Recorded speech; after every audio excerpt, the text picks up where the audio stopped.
മറ്റു വാർത്തയിലേക്ക്. ലോക്സഭാ തെരഞ്ഞെടുപ്പിലെ സ്ഥാനാർത്ഥി പ്രഖ്യാപനത്തിനൊരുങ്ങി CPIM.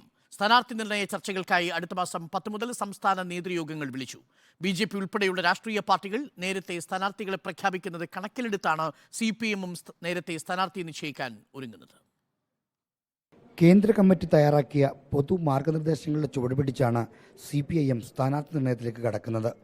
ജനപിന്തുണയും യുവത്വവും പരിചയസമ്പത്തും വിജയസാധ്യതയും കണക്കിലെടുത്ത് വേണം സ്ഥാനാർത്ഥിയെ നിശ്ചയിക്കേണ്ടതെന്നാണ് കേന്ദ്ര കമ്മിറ്റിയുടെ നിർദ്ദേശം.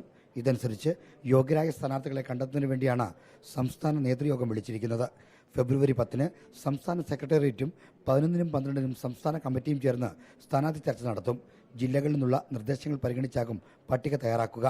കേന്ദ്ര നേതൃത്വത്തിന്റെ അംഗീകാരത്തോടെ ഔദ്യോഗികമായി പ്രഖ്യാപിക്കും.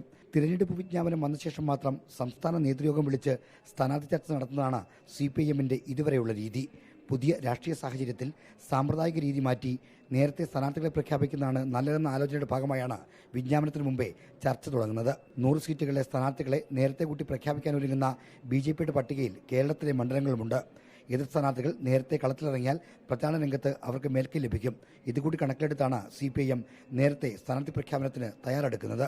നിയമസഭാ തെരഞ്ഞെടുപ്പിലേതിൽ നിന്ന് വ്യത്യസ്തമായി മുതിർന്ന നേതാക്കളെ കൂടി പരിഗണിക്കുന്നതാവും ഇത്തവണത്തെ സ്ഥാനാർത്ഥി പട്ടികയെന്നാണ് സൂചന. പാർട്ടിയിലെ സ്ഥാനാർത്ഥി ചർച്ചയ്ക്ക് മുമ്പ് മുന്നണിയിലെ സീറ്റ് വിഭജന ചർച്ചയും നടക്കും.